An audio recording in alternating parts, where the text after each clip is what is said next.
customers can pay all the ways they want with PayPal, Venmo, Pay Later, and all major cards. Until next time. I'm scaling up.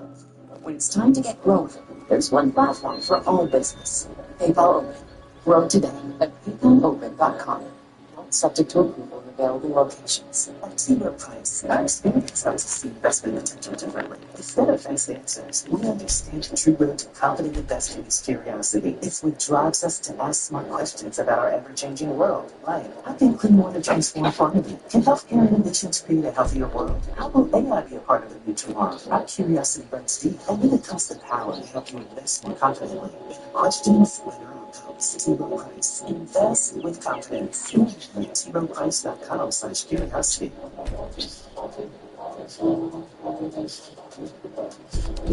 Welcome to the iHeartRadio and Coast to Coast AM Paranormal Podcast Network. This is the place to be if you're ready for the best podcasts of the paranormal. Curious and sometimes unexplained. Now listen to this.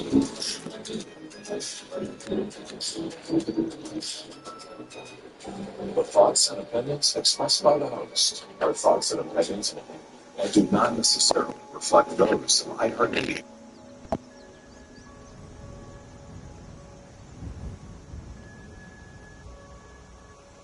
To do the proper amount of research yourself, depending on the subject matter and your needs.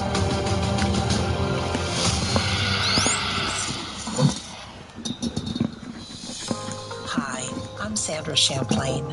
For over 25 years, I've been on a journey to prove the existence of life after death. On each episode, we'll discuss the reasons we now know that our loved ones have survived physical death, and so will we. Welcome to Shades of the Afterlife. What happens when a person who is absolutely certain that this life is all there is, that consciousness is just a trick of the brain, and that death is a final black curtain, is proven wrong? What kind of evidence would it take to shatter a lifetime of deeply held beliefs? And maybe more importantly, how do we talk about this with the skeptics in our own lives? Today we are diving into one of the most powerful sources of evidence for the afterlife, the stories of staunch non-believers, yes, atheists. And before we meet our first one, consider this. According to a recent polling, it is estimated that as many as 15 million Americans have had a near-death experience. Of course, many million around the world have. This is definitely a widespread phenomenon. In this episode, we will hear from people who built their identities around logic and science, who through their own unexpected and world-altering experiences, yes, near-death experiences, were brought face-to-face with a reality that they never believed was possible. We'll hear the story of a hostile atheist professor who found himself in a terrifying darkness after death, only to be rescued by a love he had always denied. We will stand beside two more incredible women with scientific minds whose atheism was shattered by what they discovered on the other side. And we'll hear profound words of wisdom from a panel of world-renowned doctors and scientists on how to approach these conversations with skeptics, because we all have skeptics in our lives, and you and I are still skeptical, and that's good. These aren't just stories of seeing the light. They are accounts of profound transformations. So whether you're a believer, a skeptic, or somewhere in between, get ready to question everything. This episode is proof that the truth of the afterlife is available to all of us, especially those who aren't looking for it. For someone who has built their entire worldview on the foundation of logic, reason, and the material world, the idea of an afterlife can seem like pure fantasy. To an atheist, reason and the material world, the idea of an afterlife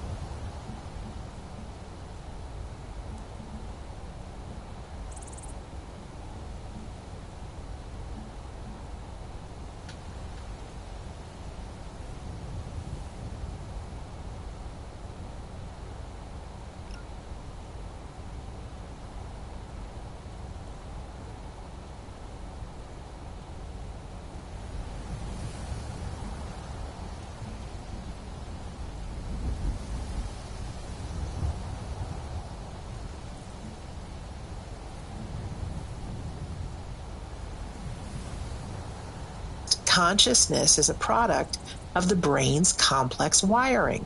So when the brain dies, the lights go out. This is the end of the story. It's a clean, logical perspective. There's no judgment, no heaven, no hell, just a return to nothingness where we first came from. But what happens when that certainty is ripped away by an incredible experience that defies all logic? Our first story is what happened to Jose Hernandez. Jose was an engineer and a staunch atheist. His world was one of physics, schematics, and provable facts. He described himself as someone who would focus solely on logical explanations, and the spiritual world was definitely not part of his equation. But one day everything changed. While on a routine work assignment, the bucket truck he was in was struck by his partner, who had crashed their other vehicle into a tree. The impact was severe, leaving Jose with multiple broken ribs. He was rushed to the emergency room, his logical world suddenly thrown into chaos and pain.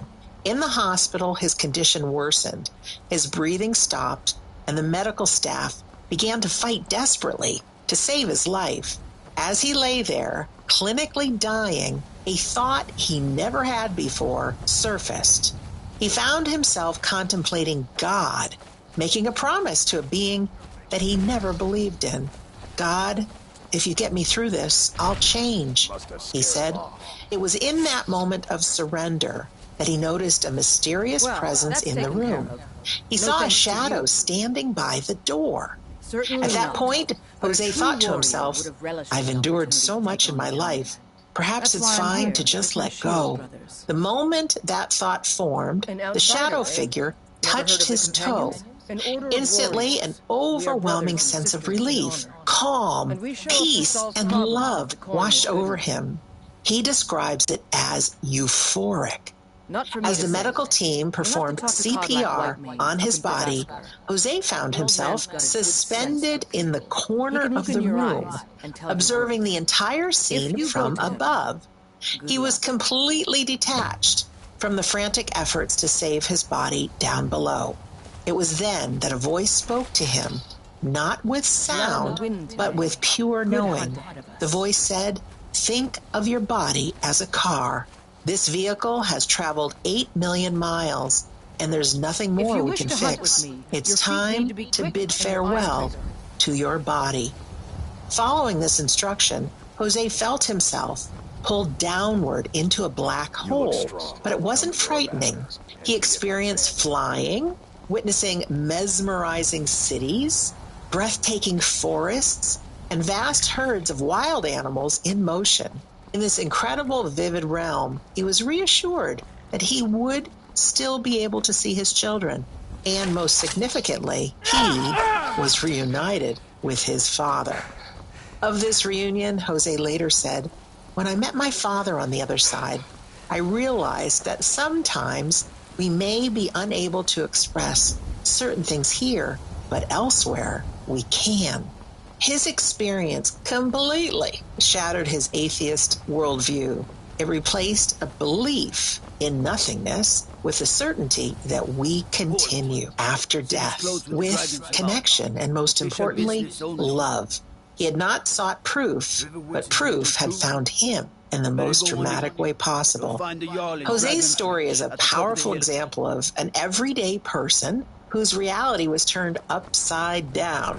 But what happens when a person having the experience is a highly trained neurosurgeon, a man who spent his life studying the brain and was convinced it was the source of all consciousness?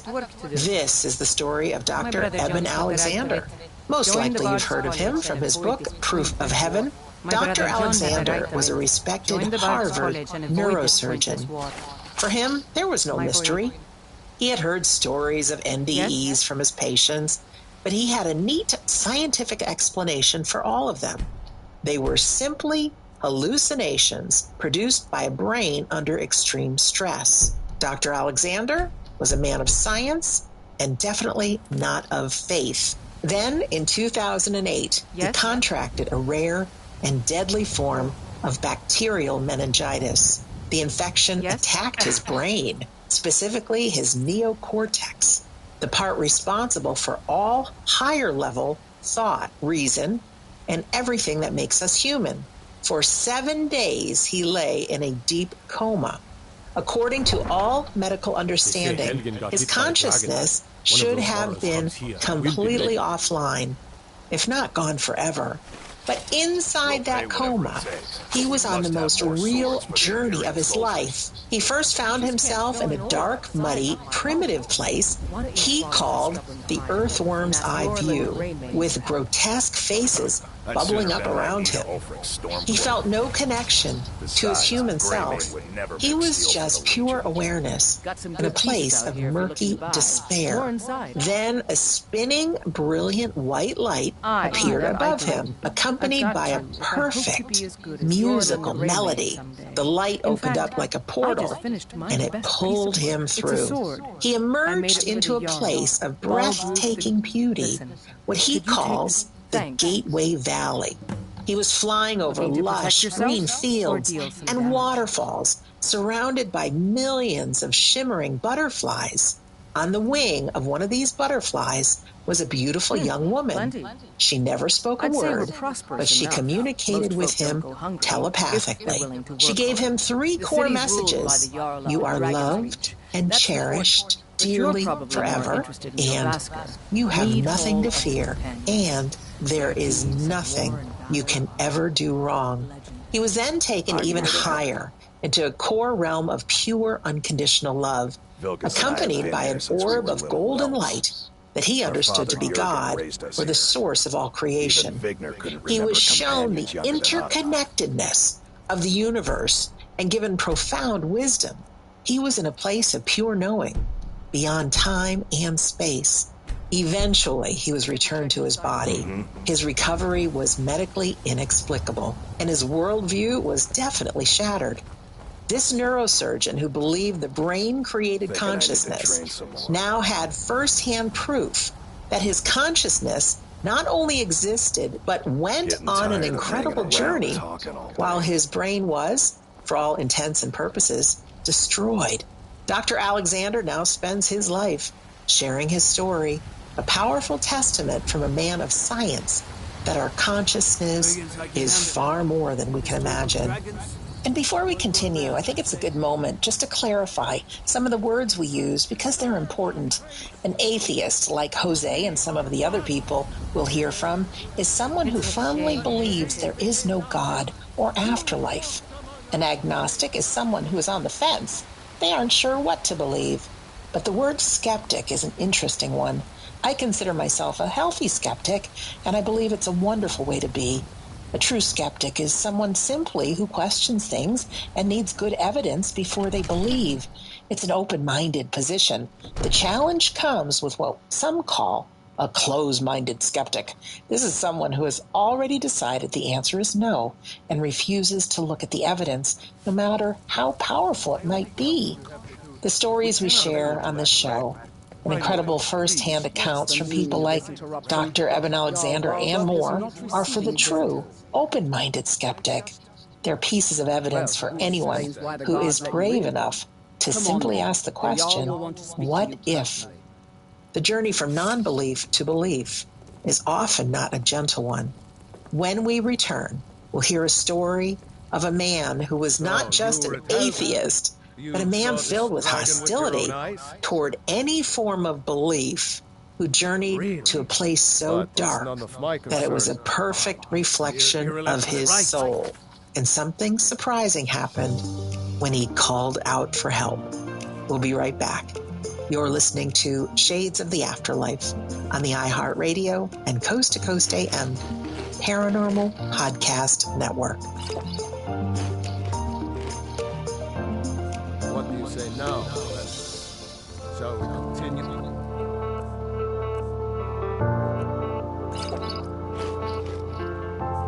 Did you know that tests that could save your life from cancer are now available for little or no cost thanks to the healthcare law called the Affordable Care Act? Let this be the year you get screening tests that can detect cancer early when it's most treatable. Don't let concerns get in the way. Talk to a doctor or other medical professional to learn more about the best cancer testing options for you. It's in the most immediate danger. The armor is He'll assume we're preparing to join Ulfric's side and attack Hey, it's him. Ryan Seacrest for Albertsons and Safeway. Now through August 26th, it's back to deals time where you can enjoy store-wide deals and earn 4 times points. Look for in-store tags to earn on eligible items. From Hershey's, Cheez-It, Kellogg's, Gatorade, Smartwater, Skinny Pop, Oberto, Zoa, and Activia. Then clip the offer in the app for automatic event-long savings. Shop in-store or online for easy drive-up-and-go pickup or delivery. Subject to availability. Restrictions apply. Visit Albertsons or Safeway.com for more details. There's nothing like sinking into luxury. At WashableSofas.com, you'll find the Anabe sofa, which combines ultimate comfort and design at an affordable price. And get this, it's the only sofa that's fully machine washable from top to bottom, starting at only $699. The stain-resistant performance fabric slipcovers and cloud-like frame duvet can go straight into your wash. Perfect for anyone with kids, pets, or anyone who loves an easy-to-clean, spotless sofa. With a modular design and changeable slipcovers, you can customize your sofa to fit any space and style. Whether you need a single chair, love seat, or a luxuriously large sectional, Anabe has you covered. Visit WashableSofas.com to upgrade your home. Right now, you can shop up to 60% off store-wide with a 30-day money-back guarantee. Shop now at WashableSofas.com. Add a little to your life. Offers are subject to change and certain restrictions may apply. Thanks for listening. Keep it here on the iHeartRadio and Coast to Coast AM Paranormal Podcast Network. Barinda, I think I found someone who can help you with your... Hey, it's Ryan Seacrest for Albertsons and Safeway. Now through August 26th, it's back to deals time where you can enjoy store-wide deals and earn 4 times points. Look for in-store tags to earn on eligible items. From Hershey's, Cheez-It, Kellogg's, Gatorade, Smartwater, Skinny Pop, Oberto, Zoa, and Activia. Then clip the offer in the app for automatic event-long savings. Shop in-store or online for easy drive-up-and-go pickup or delivery. Subject to availability. Restrictions apply. Visit Albertsons or Safeway.com for more details. There's nothing like sinking into luxury. At WashableSofas.com, you'll find the Anabe sofa, which combines ultimate comfort and design at an affordable price. And get this, it's the only sofa that's fully machine washable from top to bottom, starting at only $699. The stain-resistant performance fabric slipcovers and cloud-like frame duvet can go straight into your wash. Perfect for anyone with kids, pets, or anyone who loves an easy-to-clean, spotless sofa. With a modular design and changeable slipcovers, you can customize your sofa to fit any space and style.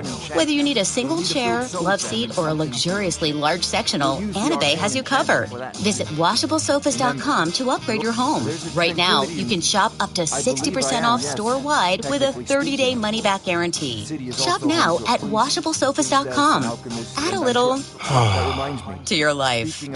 Offers are subject to change and certain restrictions may apply. She asked me to obtain them for one of her potions. What does Zyn really give you?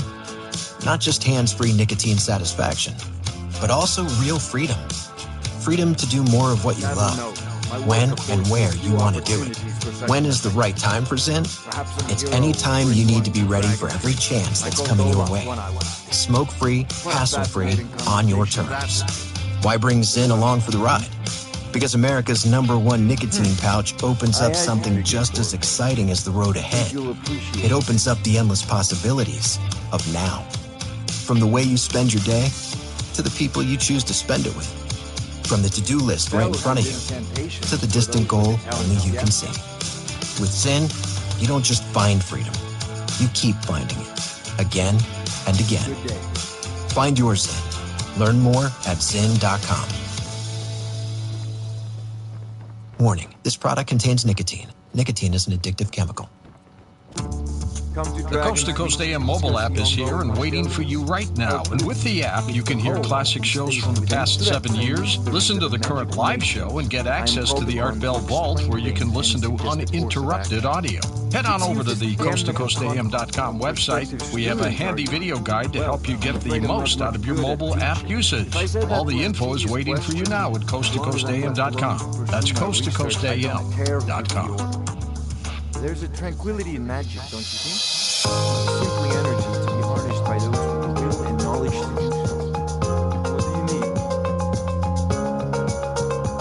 Yes. Welcome back to Shades of the Afterlife. I'm Sandra Champlain, and we're talking about atheists and the afterlife. For some non-believers, the transition from this life is a gentle drift into a reality of love and light, as we saw with Jose Hernandez and Dr. Eben Alexander. But the evidence suggests that the afterlife is not a one-size-fits-all experience. It appears to be a perfect reflection of the consciousness we carry with us at the moment of death. For those who have lived an angry, cynical life filled with aggression, the initial moments of the afterlife may be shocking and a terrifying reflection of the world they built within themselves. These distressing near-death experiences are much more rare than the blissful ones, but they are incredibly important. They teach us profound lessons about personal responsibility, cause and effect, and the unfailing power of redemption. Here is the story of Howard Storm. Before his experience in 1985, Howard was not just an atheist. He was a proud and hostile one. He was a tenured professor and a chairman of the art department at Northern Kentucky University. He was, in his own words, an aggressive person who was feared by his wife and his children. He was arrogant, controlling, and believed the world revolved around him and his desires. He was certain that all religion was simply a fairy tale for the weak-minded and that death was simply the end. He lived a very egoic life, all about himself, believing that any good deed he did was only to serve himself. He was, by his own admission, a very difficult and unloving person. In June of 1985, while on a student trip in Europe, he was in his Paris hotel room when he was struck with severe abdominal pain. He was rushed to a hospital, and they found a hole in his stomach. But a surgeon wasn't available for many hours. As he lay there in agonizing pain, he knew he was dying. And as an atheist, he expected nothing but oblivion, a complete end of his being. But then it happened. He opened his eyes, and he found himself standing outside his body, looking down on his own physical form in the hospital bed with his wife crying beside him. He felt no pain, only a heightened awareness. He tried to speak to his wife, but she couldn't see or hear him. He then heard voices calling his name from the hallway. Thinking they were taking him to a doctor, he followed them. The hallway became dark and dingy, and the beings calling him were pale, shadowy figures. They became increasingly hostile, urging him down the hallway with insults and mockery. They were cruel, and they enjoyed his fear. And something deep within him, a memory from childhood he had long since rejected, surfaced. A voice in his mind said, "Pray to God." Howard, the arrogant atheist, was so desperate that he tried it. He couldn't remember a formal prayer, so he just started reciting fragments of anything he could recall that was remotely religious, even parts of the Pledge of Allegiance. He mumbled, "For God and country, one nation under God." With every mention of the word God, the creatures shrieked and recoiled as if burned. Howard was left alone in the darkness, but the terror was not over. He felt an overwhelming sense of his own failure, the waste of his life, a crushing awareness of the pain he had caused others. He was utterly broken. In that final moment of surrender, he called out a name that he had mocked his entire life. He yelled, "Jesus, save me!" Instantly, a brilliant light appeared in the darkness.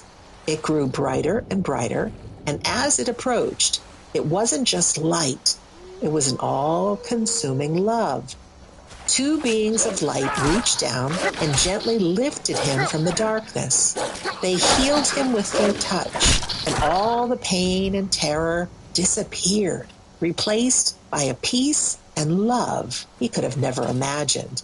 These beings of light, who identified as angels and Jesus, then guided him through a life review.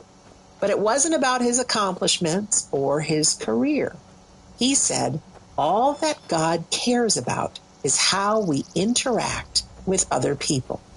He was shown every selfish act he did, every unkind word he spoke, every moment he had caused pain, and he felt the pain of those he had hurt as if it were his own.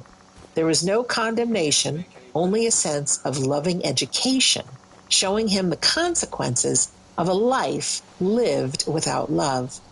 He was overwhelmed by the love that he felt from Jesus, a love he described as being 1,000,000 times more powerful than falling in love for the first time. He was allowed to ask questions. He asked which was the best religion and was told that the best religion is the one that brings you closest to God.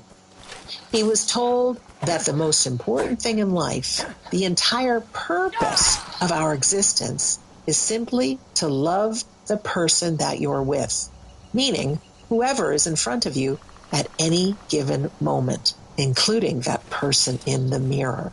He was given a choice to return, and he chose to come back to rebuild his life based on that one simple principle. Howard Storm, the angry, hostile atheist, returned to his body a completely changed man. Howard's story is a powerful lesson in what some call a self-created reality. The dark, cruel beings he encountered weren't demons in a traditional sense. They were a perfect manifestation of the anger, hostility, and cruelty that he himself had cultivated throughout his life. He had created his own hell, and he was drawn to it. But his story is also a profound testament to grace. It shows that even in the darkest, most terrifying corner of existence, a sincere call for help will be answered. It shows that no one is beyond redemption and that love is always waiting to rescue us, most especially from ourselves. After his recovery, Howard's life was unrecognizable.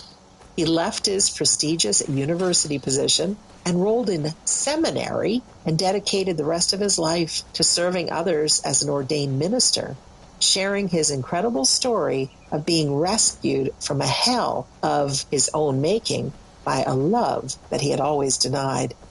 Next, let me tell you the story of a man who, by all measures, has achieved the ultimate earthly success. Dr. Rajiv Parthi was not just a doctor. He was the chief of anesthesiology at a major hospital in California. He lived a life of extreme wealth and materialism. He resided in a huge mansion, drove a Bentley and a Ferrari, and wore the most expensive clothes. He was a man of science who believed only in what he could see and touch. Spiritually, though, he was empty.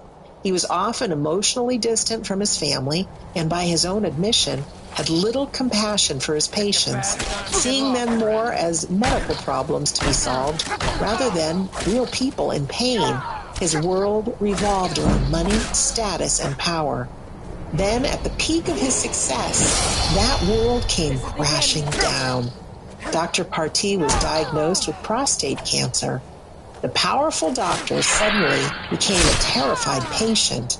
After his initial surgery, he developed a severe, life-threatening infection that required another emergency operation. It was on that operating table in late of 2010 that Dr. Parthi died. He found himself floating out of his body, watching the surgeons work on him. But he wasn't pulled toward a beautiful light. Instead, he was dragged into a dark, terrifying realm. He described the air thick with the smell of burning meat and hearing the horrifying screams of others in torment. He was met by beings who mocked him, telling him that his life had been a complete waste, a selfish pursuit of the darkness. He felt himself being lifted out, rescued from that terrifying realm. He was met by angelic beings who guided him through a life review. But this was not a review of his accomplishments. He, too, was forced to experience his life from the perspective of others, in this case, through his patient's eyes, feeling the coldness and dismissal he had shown them. He felt the emotional distance his family had experienced from him. There was no judgment from these beings of light, only an overwhelming sense of loving education, showing him the profound emptiness of a life lived without true compassion. He was told that his purpose was not yet over. He was given a choice to go back, but with a new mission, not just to numb people's physical pain, but to help heal their spiritual pain and addictions. Dr. Partee returned to his body a completely changed man. He gave up his lucrative career as chief of anesthesiology, sold the mansion and luxury cars, and moved his family into a modest home. He now dedicates his life to spiritual wellness and helping others find the healing and compassion he discovered on the other side. His journey is a powerful reminder that sometimes we must travel through our own darkness to truly find the light. It's time for the break. We'll be back with more stories. You're listening to Shades of the Afterlife on the iHeartRadio and Coast to Coast AM Paranormal Podcast Network.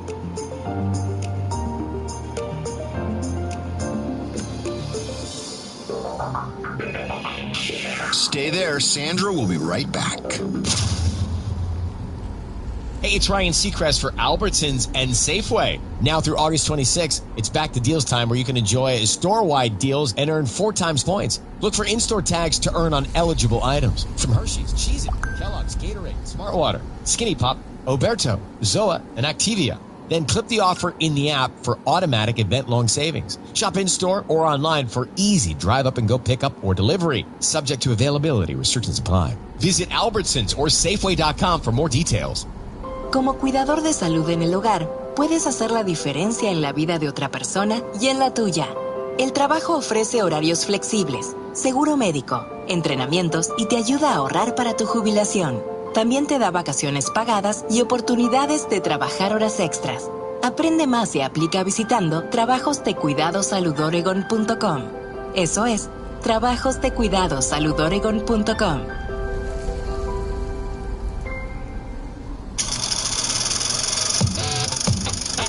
Hey, the Coast to Coast AM YouTube channel is waiting for you. Go to coasttocoastam.com for more information. Hey, it's Ryan Seacrest for Albertsons and Safeway. Now through August 26th, it's back to deals time where you can enjoy store-wide deals and earn 4 times points. Look for in-store tags to earn on eligible items. From Hershey's, Cheez-It, Kellogg's, Gatorade, Smartwater, Skinny Pop, Oberto, Zoa, and Activia. Then clip the offer in the app for automatic event-long savings. Shop in-store or online for easy drive-up-and-go pickup or delivery. Subject to availability. Restrictions apply. Visit Albertsons or Safeway.com for more details. Como cuidador de salud en el hogar, puedes hacer la diferencia en la vida de otra persona y en la tuya. El trabajo ofrece horarios flexibles, seguro médico, entrenamientos y te ayuda a ahorrar para tu jubilación. También te da vacaciones pagadas y oportunidades de trabajar horas extras. Aprende más y aplica visitando trabajosdecuidadosaludoregon.com. Eso es, trabajosdecuidadosaludoregon.com. Tired of spills and stains on your sofa? WashableSofas.com has your back.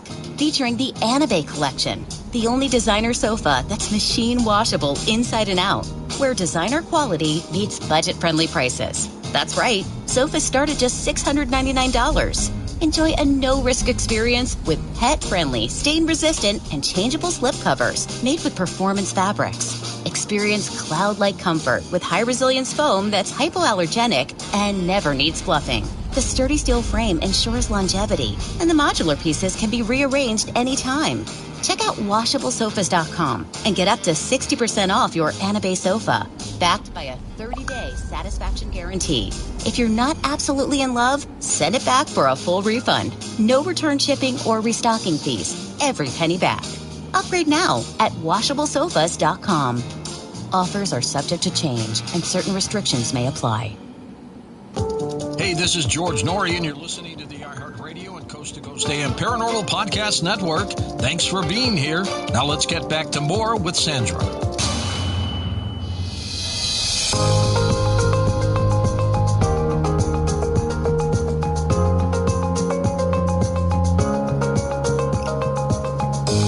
Welcome back to Shades of the Afterlife. I'm Sandra Champlain. The journey from a steadfast atheist to a profound belief in the continuity of life after death is often deeply personal, and it transforms people. It's a path forged not by intellectual argument, but by undeniable experiences. And this is where the stories move from personal testimony to real hard evidence. Researchers who study these veridical NDEs, the ones with verifiable proof, have found that the details reported by experiencers are accurate over 90% of the time. That's right, 90% of the time. This type of evidence is what often shatters a scientific worldview, especially when the experiencer brings back information they could not have possibly ever known. I want to share a few such stories with you, starting with Barbara Harris Whitfield, a woman whose difficult childhood cemented her disbelief in anything divine. Barbara grew up in a very dysfunctional home and was repeatedly traumatized as a child. This painful upbringing led her to a firm conclusion.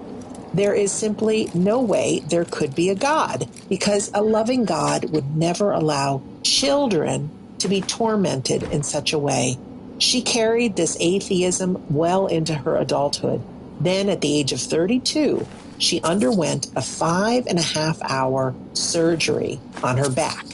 2 days later, her health took a turn for the worse. Her body swelled up and her blood volume dropped dangerously low. As she saw the medical team rushing around her, she just screamed, "Leave me alone! Let me die!" The next thing she knew, she was out of the hospital.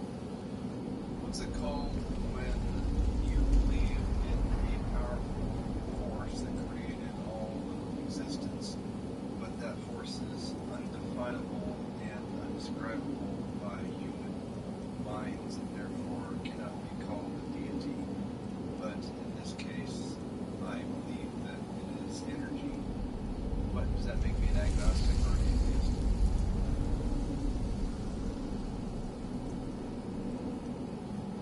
While both agnosticism and atheism deal with questions of belief in a deity, the belief system you've described doesn't neatly fit into either category.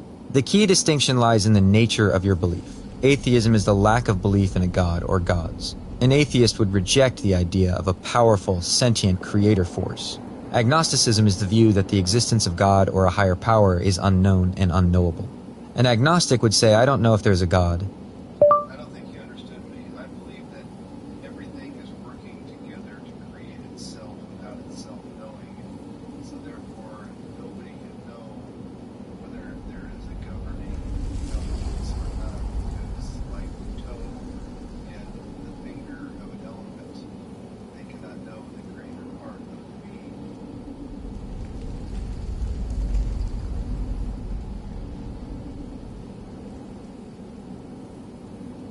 Based on your clarification, I understand your position much better.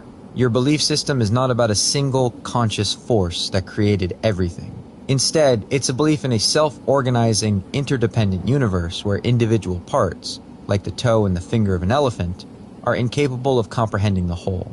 You're questioning whether there is a, quote, governing intelligence at all, and you are certain that if there is, it's unknowable to us. This is a very specific and nuanced philosophical perspective that goes beyond a simple yes or no to the existence of God. Here is a breakdown of why you are neither an atheist nor an agnostic in the typical sense, and what terms might better fit your beliefs. Why you are not an atheist. An atheist would state that there is no governing intelligence or divine entity. Your position is not that one does not exist, but rather that its existence is fundamentally unknowable. The very idea of the universe working together to create itself can be seen as a form of divine or creative process, even if it's not a conscious one. Why you are not an agnostic. Agnosticism is the position of simply saying, I don't know if a God exists. Your position is more definitive, You're not just saying you don't know, you are stating that it is impossible to know because of our limited perspective within the system itself. This is a philosophical conclusion, not merely an admission of ignorance. Your beliefs align with a combination of a few key philosophical concepts. Philosophical naturalism. This is the belief that the universe operates according to natural laws and processes, and that these processes are responsible for everything that exists. Your idea of everything working together to create itself without a conscious director fits this model. It suggests that the universe's order and complexity arise from its own inherent properties, not from an outside supernatural force. Agnosticism of the unknowable kind. While you are not an agnostic in the sense of simply being undecided, your belief that a governing intelligence is fundamentally unknowable is a form of agnosticism. However, it's a very specific philosophical agnosticism. It's an argument that the ultimate nature of reality is beyond human understanding by design. This is different from someone who just hasn't made up their mind. Holism. This is the philosophical idea that systems and their properties should be viewed as wholes, not just as collections of their parts. Your analogy of the elephant's toe and finger perfectly illustrates this concept. The greater part of the being is more than the sum of its parts, and those parts cannot grasp the whole. In summary, you are not an atheist because you don't outright deny the existence of a higher power or intelligence. You are not a typical agnostic because you've reached a philosophical conclusion that such an intelligence is, by definition, unknowable. Your beliefs are a form of philosophical naturalism combined with a strong sense of the unknowable ultimate reality.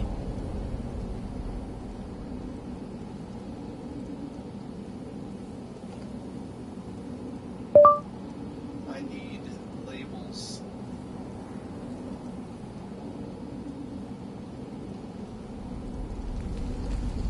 Based on your detailed explanation, a single word doesn't quite capture the nuances of your belief system. Instead, your perspective is best described by a combination of a few labels from philosophy. The labels. Philosophical naturalism. This is the most fitting label for your core belief that the universe operates on its own, without a supernatural or conscious force directing it. Philosophical naturalism holds that all phenomena can be explained through natural processes, and that the universe is a self-creating system. Your idea of everything working together to create itself fits perfectly within this framework. Cosmic agnosticism. This term describes your stance on a, quote, governing intelligence. It's a more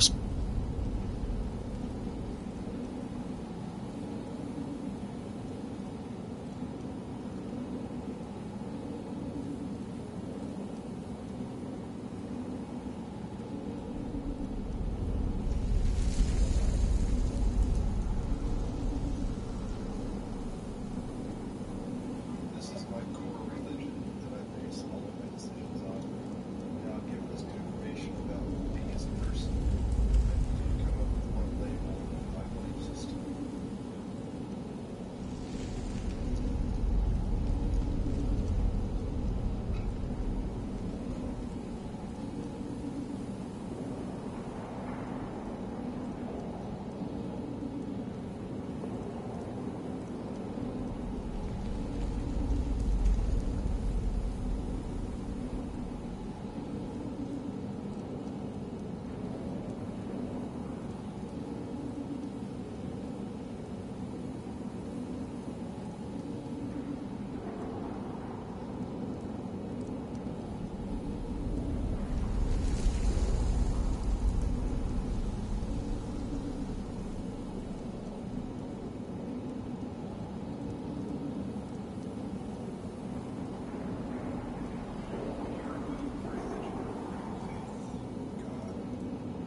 This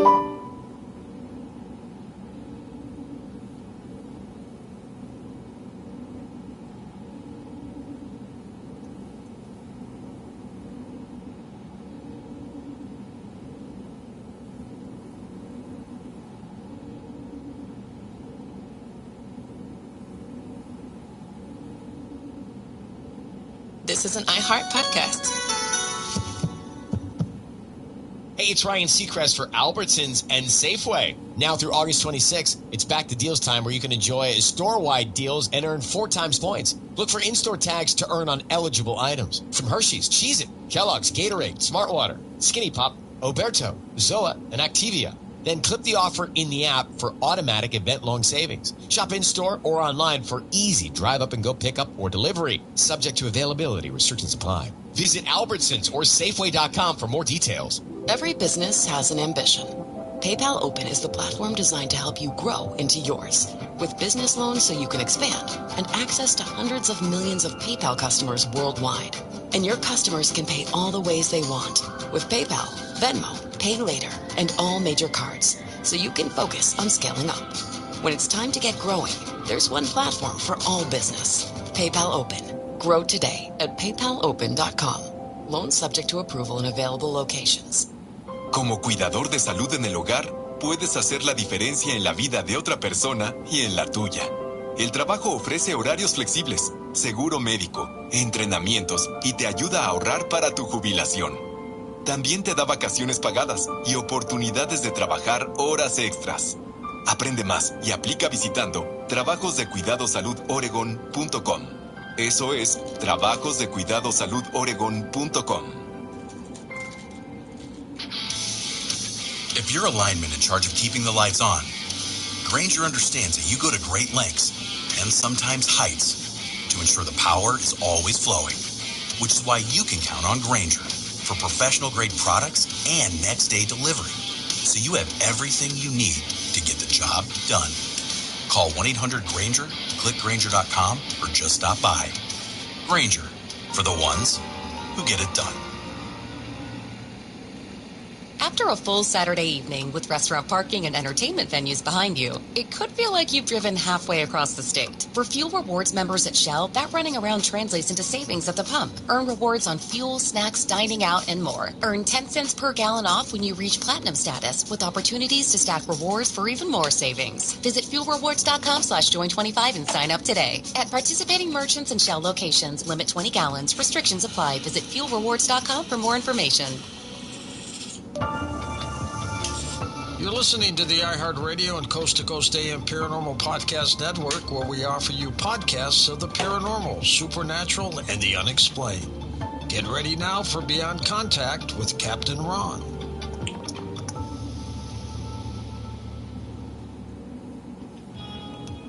Welcome to our podcast.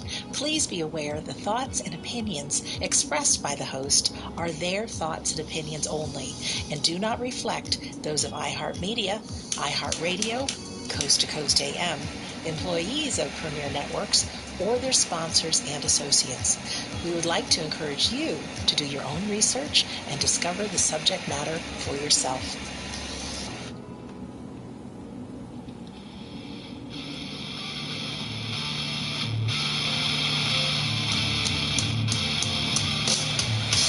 Hey everyone, it's Captain Ron, and each week on Beyond Contact, we'll explore the latest news in ufology, discuss some of the classic cases, and bring you the latest information from the newest cases as we talk with the top experts. Welcome to Beyond Contact. I'm Captain Ron, and today we're going to be speaking with Jeremiah Horstman, who's a lifelong paranormal researcher. He's based in Sedona, Arizona, where he spent over a decade investigating various UFOs and various military activity in the area, as well as looking into what very well may be a secret underground base. He's also investigated the famous Bradshaw Ranch, which has been known to have lots of UFO sightings and different high strangeness and paranormal activity on the property. It's going to be fun talking to him. Hey, Jeremiah, how you doing, buddy? Hey, Ron, I'm doing great. Thanks for having me. It's wonderful to be here. Absolutely. So listen, you guys have recently been featured on a TV show on News Nation where you were interviewed by Ross Coulthart. And that was a very interesting piece. It was you and your girlfriend Alexandra. You guys talked about the different mysteries near Sedona. Let us know what sort of activity you're seeing out there. As of September of 2023, we have a heightened amount of anomalous activity in the skies. And that primarily, for Sedona, as you know, it's very common for people to come here and see UFOs, UAPs, and high strangeness. But this particular case was a bit different from the norm, where a friend of ours that you share as well, Melinda Leslie, had called that late September and said, Jeremiah, Alexandra, you need to come out with me. You have to see this. There's something going on. And that's what started this, because what she was seeing with her guests were sets of UFOs. Sometimes they were in sets, sometimes singular, of amber-colored balls of light coming up from what we call the Sycamore Basin. So the Sycamore Canyon area, which is huge. It's about a 27-mile-long canyon that runs roughly north to south from the Flagstaff area all the way down to the base of the Mingus Mountains. It's a huge canyon, and the center of it is about 7 miles in width, and that's called the Sycamore Basin. And these lights appear to be coming up from that area. So we were busy that particular night when she called, and she was unusually very emotional. And so I called her back, and I said, what's going on? She said, I don't know. You have to get out of here. You have to see this. It's happening every night. So a few weeks later, we went out with her, and she had clients with her. And she said, I'm going to be driving fast, try to keep up. They're coming up at the same time every night. And she drove us to a place where she doesn't normally do her tours. It's a place roughly halfway between Cottonwood and Sedona, a rural road called Bill Gray Road. And she's flying down this road, brother. She's kicking up dust. We can barely see where we're going. In fact, we had to pull over because we actually couldn't see. And she's going, yeah, she was like a rocket. We could see the red lights through the dust down the road. I love so we catch up with her, and she's pulling off the side of the road. Now, she's already jumped out of her car, and she's passing out her very nice night vision, this military-grade night vision. So I'm trying to get mine on. I think I have mine upside down at the moment, but Alexandra goes right to it, and she points toward Black Mountain and Kazner Mountain, which are to the northwest of where we are. And on the other side of Black Mountain and Kazner Mountain is this Sycamore Basin, Sycamore Canyon. So we're looking in that direction. Alexandra has the goggles on for just moments. She says, oh my gosh, there they are. But Alexandra said, I see helicopters. And she starts counting out loud. 1, 2, 3. And I think she got up to 17. She could see. I'm a bard in Skyrim, and as a bard in Skyrim, I'm looking to understand where to allocate my points, magicka, health, or stamina. And this is a new character. I'm level 1. I need some guidance. As a new bard character in Skyrim, deciding where to allocate your points between magicka, health, and stamina can be tricky, as the bard playstyle isn't a predefined class with clear stat recommendations. The best approach depends on how you envision your bard fighting and interacting with the world. Here's a breakdown of each stat and how it might apply to a bard, along with some suggested strategies. Understanding the stats for a bard. Magicka. This stat is crucial for bards who rely on magic. If you plan to use illusion spells like Calm or Frenzy, alteration spells like Stoneflesh for protection, or even a bit of destruction magic for ranged attacks, you'll need a significant magicka pool. A bard who uses magic to control the battlefield and influence NPCs will want a high magicka stat. Health. Health is important for every character, but especially for bards who find themselves in direct combat. If you plan to use one-handed weapons like a sword or dagger and a shield, or just want to survive a hit or two from an angry bandit, a good health pool is essential. A bard who gets up close and personal with enemies will need more health. Stamina. Stamina is key for bards who rely on physical combat. It's used for power attacks, sprinting, and most importantly, blocking with a shield. If your bard is a swashbuckler who dances around enemies, performing powerful swings and... How should I allocate my points once I get past that into, like, illusion, alchemy, destruction, pickpocketing, everything, heavy armor, block, conjuring? I don't know where to put my points. It seems there might be a misunderstanding. The points you allocate each level in Skyrim, magicka, health, or stamina, are separate from the skill trees you've mentioned: illusion, alchemy, destruction, etc. That's right, I'm talking about something else. I need guidance on the perks.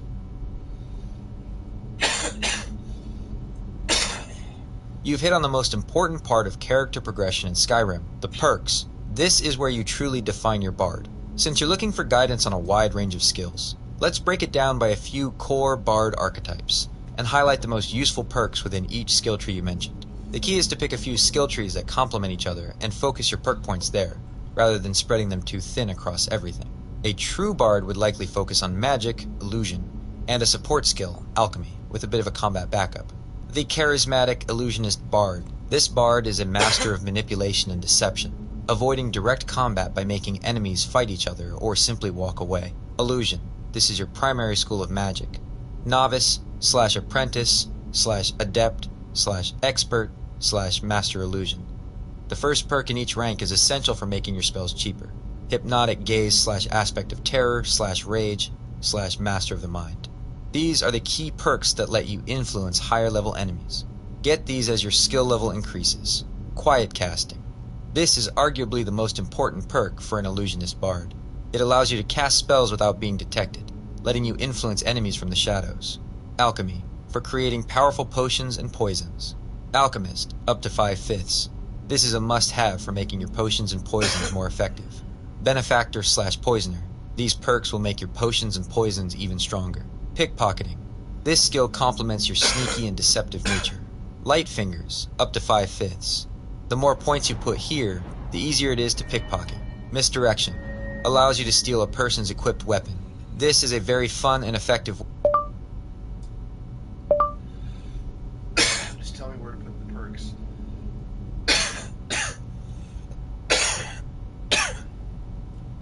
Based on the bard concept, which is a hybrid of a performer and a fighter, the most satisfying and effective way to allocate your perks is to focus on a few synergistic skills rather than trying to dabble in everything. Here is a step-by-step guide on where to put your perks, assuming you're starting from level 1 and want a balanced, effective character. This path will build a battle bard who can handle themselves in a fight, but also has the charisma and wit to control the battlefield with magic. Perk allocation plan, levels 1 to 20. This plan is designed to make you strong in combat early on, while also giving you access to some powerful bardic spells. Levels 1 to 5, the foundations of a battle bard. Your immediate goal is survival. You need to be able to take a hit and deal with it. Level 1, one-handed armsman, 1/5. This is your core combat perk. Your sword or dagger will do 20% more damage, which is a huge boost at low levels. Level 2, block shield wall, 1/5. If you're using a shield, this is a must-have. You'll block 20% more damage. If you're dual wielding, put this point into light armor agile defender, 1/5 instead. Level 3, light armor agile defender, 1/5. Light armor is perfect for a mobile bard. This will increase your armor rating. Level 4, 1.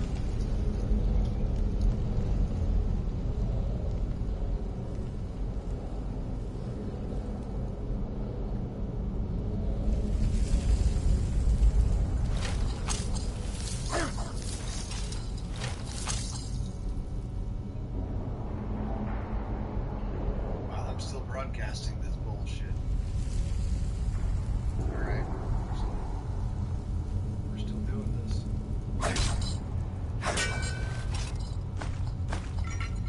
Funny thing is, these games are fun.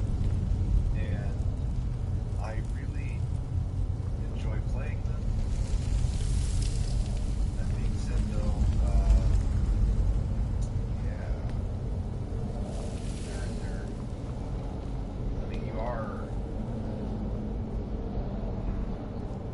you are like in an open world environment, so it's not like constant gratification. You kind of have to like yourself.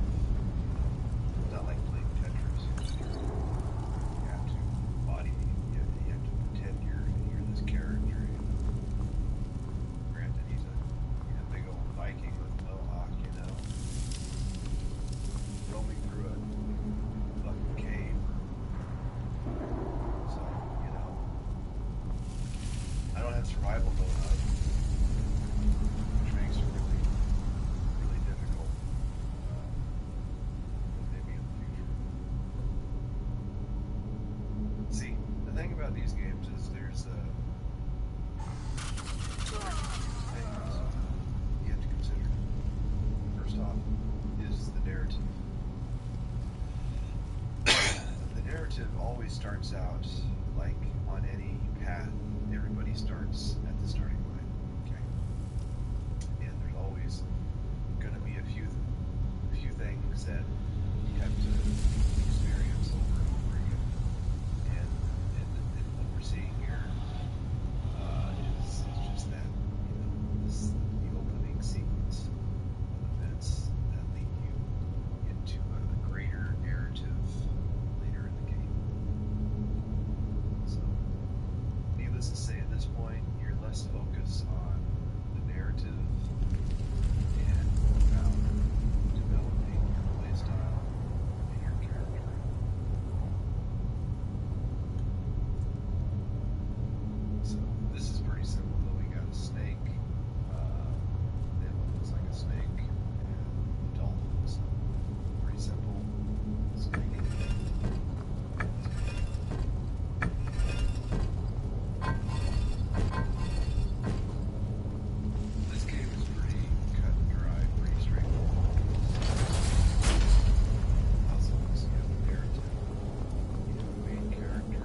that you, Hartfield?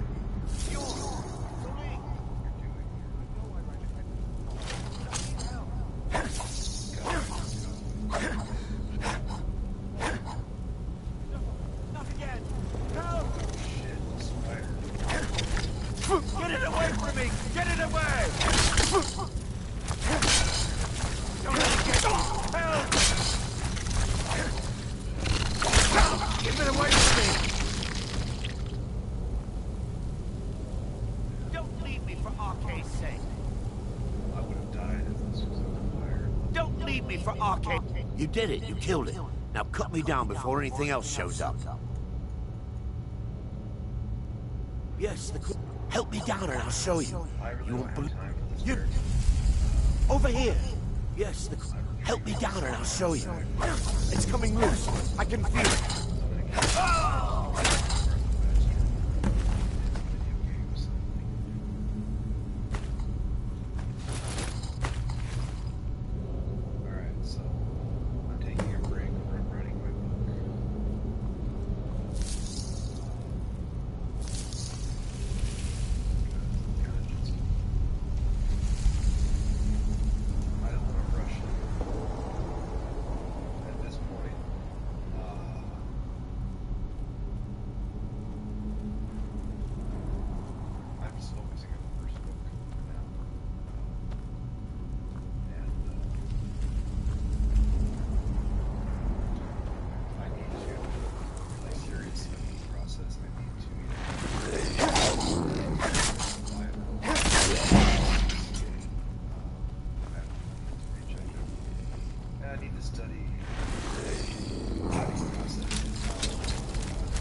how difficult we can make it. I mean, see how realistic this technically is, as realistic as you can get, apparently. So, I'm hungry, which means my vision is blurred.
Could have hacked away at him for hours at that rate. I don't think I would have done any damage. So, obviously, that's unrealistic. So let's go back to settings, gameplay, legendary. Obviously, I'm not a legend. I'm kind of curious. I'm going to go online at a certain point and see what says that legendary. Have a master. This is just for, honestly, I really don't care at this point. I'm testing it. Just to see to see how good I am.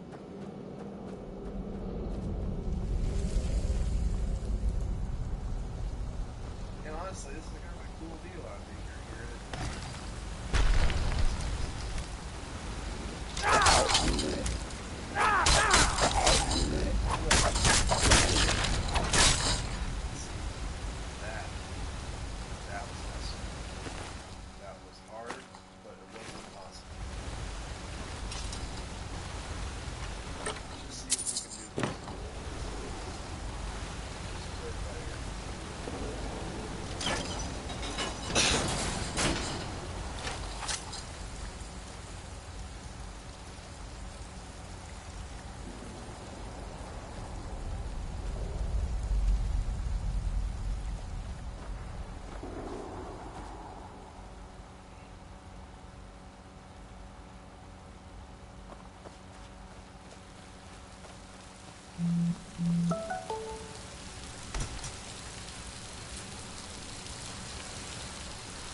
It's funny, I haven't downloaded this game on my PS5.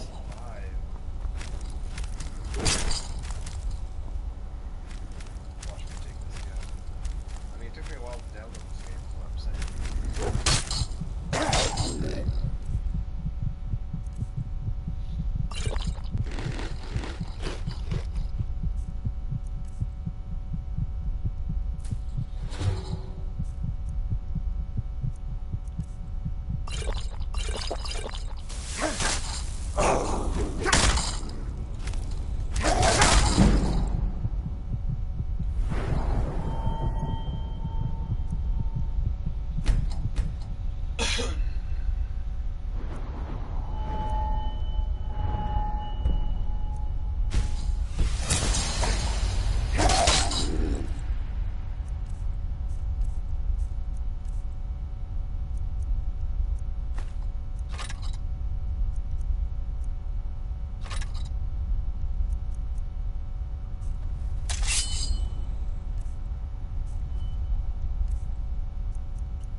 Said I shouldn't have died right there, so I'm going to turn it down. I'm not a master. Maybe I'm an expert. Let's find out how I'm an expert. Because honestly, I've tried.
Challenging.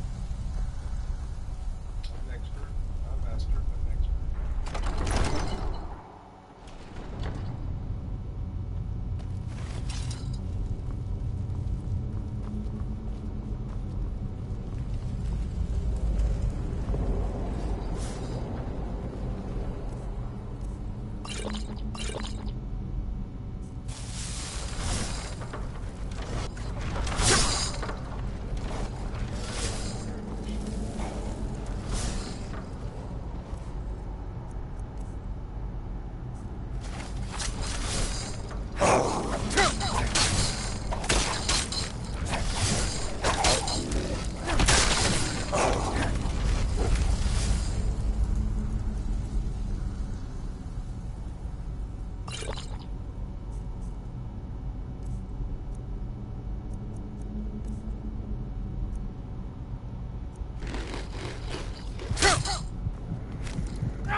Apprentice? Novice? I was sent an apprentice.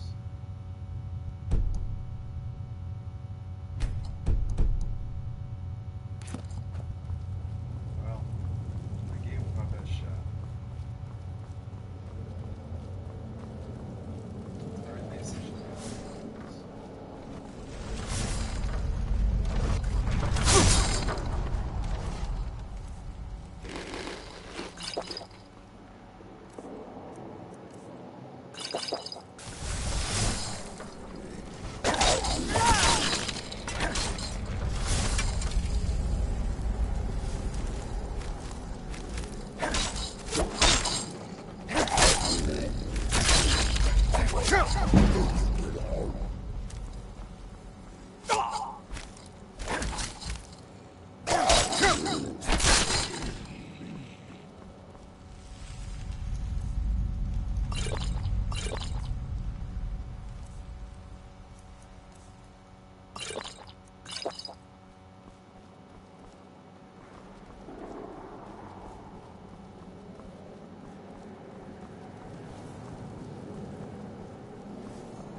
It's not like my poaching is hurting anyone.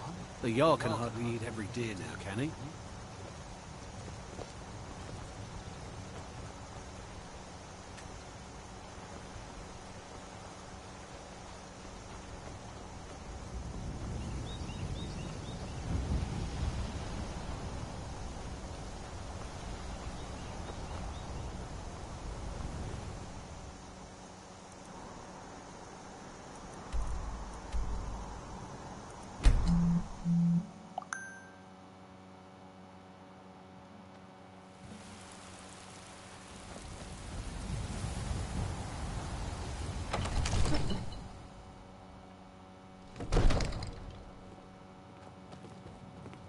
I'm the commander of the guard here in Whiterun.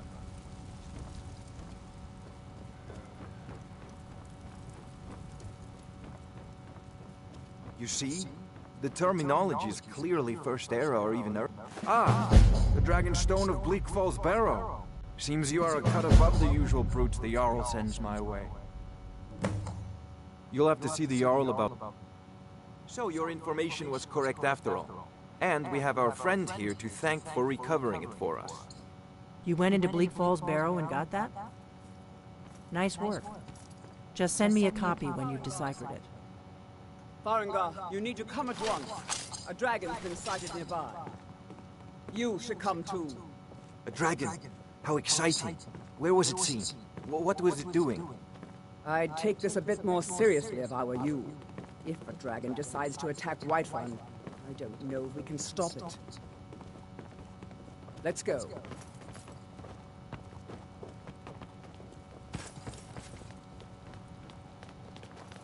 So, Irileth tells me you came from the Western Watchtower? Yes, my lord. Tell him what you told me about the dragon. Oh, that's right. We saw it coming from the south. It was fast. Faster than anything I've ever seen. What did it do? Is it What attacking the Watchtower? No, my lord. It was just circling overhead when I left. I never ran so fast in my life. I thought it would have come after me, for sure. Good work, son. We'll take it from here. Head down to the barracks for some food and rest. You've earned it. Irileth, you'd better gather some guardsmen and get down there. I've already ordered my men to muster near the main gate. Good. Don't fail me. There's no time to stand on ceremony, my friend. I need your help again. I want you to go with Irileth and help her fight this dragon. You survived Helgen, so you have more experience with dragons than anyone else here. But I haven't forgotten the service you did for me in retrieving the Dragonstone for Farengar. As a token of my esteem, I have instructed Avenici that you are now permitted to purchase property in the city. And please, accept this gift from my personal armory. I should come along. I would very much like to see this dragon. No, I can't afford to risk both of you. I need you here working on ways to defend the city I'll against see you these at the dragons. watchtower as soon as the rest of the men have gathered. One last thing, Irileth. This isn't the death or glory.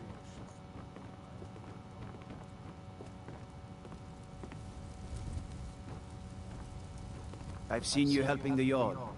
If only all visitors to Whiterun were as noble.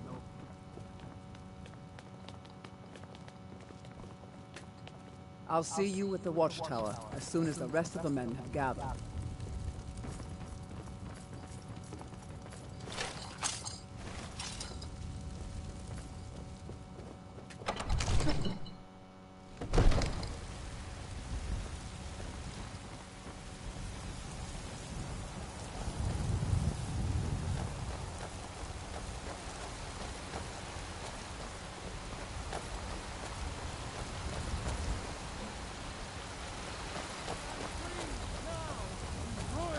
The guards in Dragon Street say you aided the Jarl. Which is mine. Off of Whiterun, I thank you.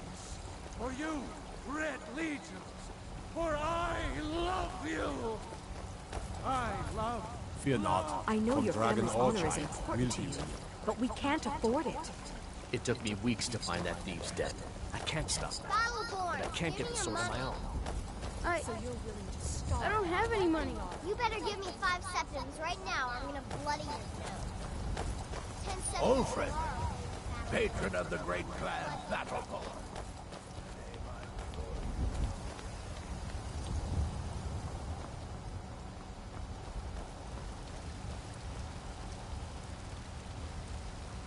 Here's the situation. A dragon is attacking the western watchtower. A dragon? Now we're in for it. You heard right. I said a dragon. I don't much care where it came from or who sent it. What I do know is that it's made the mistake of attacking Whiterun. But Houseguard, how can we fight a dragon? That's a fair question. None of us have ever seen a dragon before, or expected to face one in battle. But we are honor-bound to fight it, even if we fail. This dragon is threatening our homes, our families. Could you call yourselves Nords if you ran from this monster? Are you going to let me face this thing alone? I work with my mother. No. You're so dead. But it's more than our honor at stake here. Hard work. Think of it. The first dragon seen in Skyrim since the last age. The glory of killing it is ours, if you're with me. Now what do you say? Shall we go kill us a dragon? Yeah. Damn right. Let's move out.